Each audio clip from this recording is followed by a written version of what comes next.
Today I have something to talk to you about that I think is important to let you know. I quit.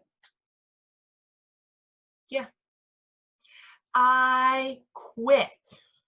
And I'm making that declaration right here that I am quitting, fearing what people are going to be thinking, fearing what I should look like, or how my video should be perfect, or what people are going to say afterwards, or think, or not think, or do, or not do, or the time of day, or the place and time, and the location, and the sound, and the words, and all these things that go in our minds constantly, constantly. I quit, quit, quit, quit.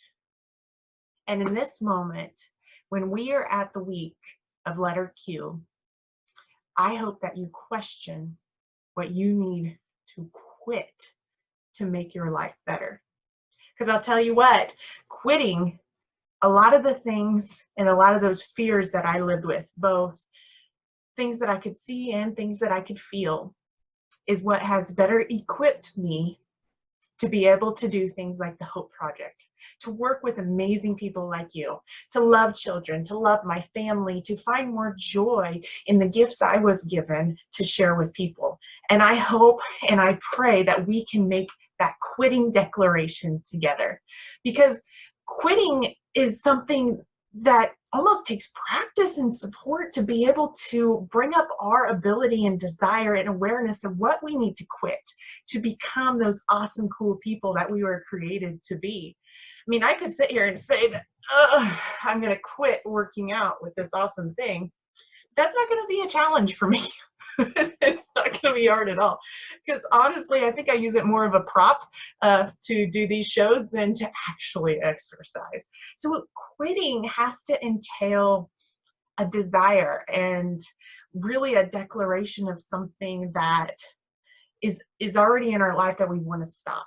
It needs to be something where we're making that declaration of freedom almost. So some scenarios in life, I think we have a lot of those. For some people who watch this, it might be an addiction, something from smoking or chewing or drinking or an alcohol or a pill or a saying or whatever. For me, it might be my coffee that I have every day. Quitting that, there's sometimes a process and a path to that and the support, and we're going to talk about that. But the first thing is identifying what is it that you want to quit. I know for me, a big thing I came from being in child welfare, having not only been a professional in child welfare, but having been a kid from the broken foster care system that has great intentions.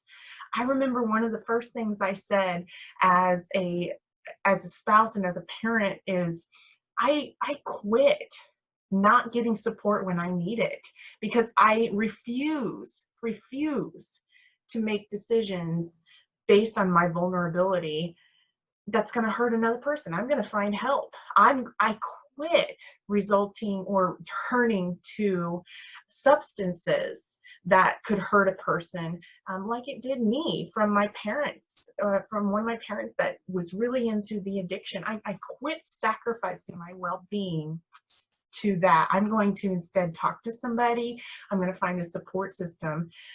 I'm going to find somebody and some people who are equipped to help me quit my own self-doubt, my own worries, and maybe my own bad habits. Kind of depends on what it is. So let's talk about what that is, because quitting is what really equips us to be those awesome, talented, gifted people that we each and every one of us was created to be. There's a lot of things we might want to quit, even in our parenting styles, in our spouse relationship with our spouse, in our marriage, in our parenting, in our cooking, in our employment, in our finances, in our attitudes.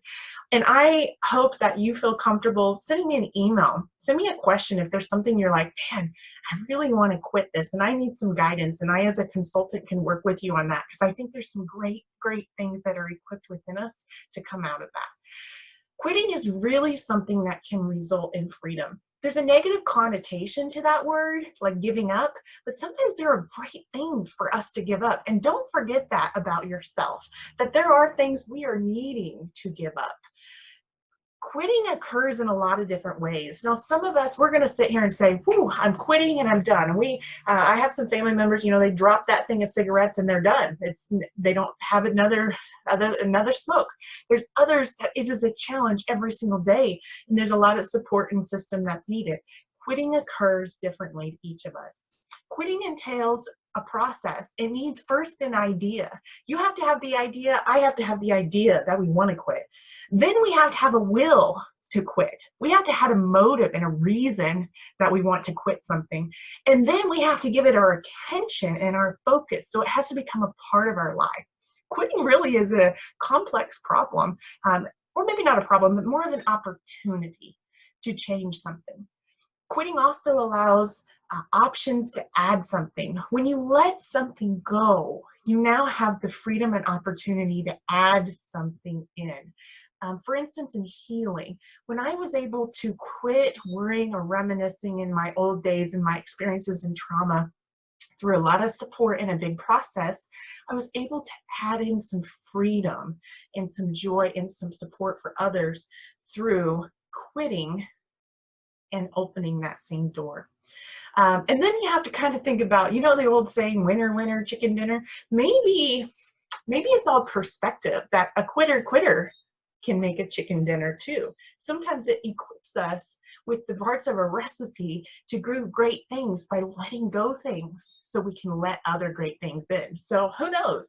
Maybe you'll start seeing me sing quitter, quitter, chicken dinner instead of just winner, winner, chicken dinner. Maybe it's both. I know you're going to have that in your head for the rest of the day. Winner, winner, quitter, quitter, chicken dinner. You just don't teach your kids that on homework and we'll all be fine. So on a journal, what I want you to do is reflect on the time you quit something that had a good result in doing so. So you could use that as an example with your kids or children or family that don't quit your homework because it's not going to be a good result. But what was something you quit doing or believing or thinking that did have good results? Then journal about things you should quit, either doing, thinking, saying, affiliating with, whatever that is. It could be just one of those or many of those. Don't be too broad. Really make something that's in your heart that you feel like, wow, if I could quit this, would I become a better person and a better me that you are equipped to be? And then I want you to, from all that information, identify one thing you want to work towards quitting. Remember, quitting's a process and it's different for each of us. So don't put too much pressure, but do set that goal. What is one thing you want to work towards quitting? Drinking coffee, eating chocolate, saying a negative thing more than positives in your lives. What is that? Hanging out with this friend you shouldn't hang out with, smoking one pack to smoking one cigarette or none at all. What is it in your life that you want to quit? And then write it down as a personal goal. And then there's really a second part to this. I know it's a complex one. Identify your thing and write it down. But then to really put this into action, I want you to contact one person or a professional that can help you on that path. Because remember, we have the idea. Now we need to find value to it to be able to get that action to quit. So make sure that you have that part in there. That might be a professional, but it might be a person that knows of your goal to get it to action. I'm so excited to see what you're going to quit, as long as, hopefully it's not this, of course, that you quit watching, because I'm going to be excited to hear how that goes for you. I'd love to know a little bit more. You are an amazing person. You are equipped to do great things. And I hope through the Hope Project that you're learning just how valuable and awesome you are. Look forward to seeing you tomorrow. Bye.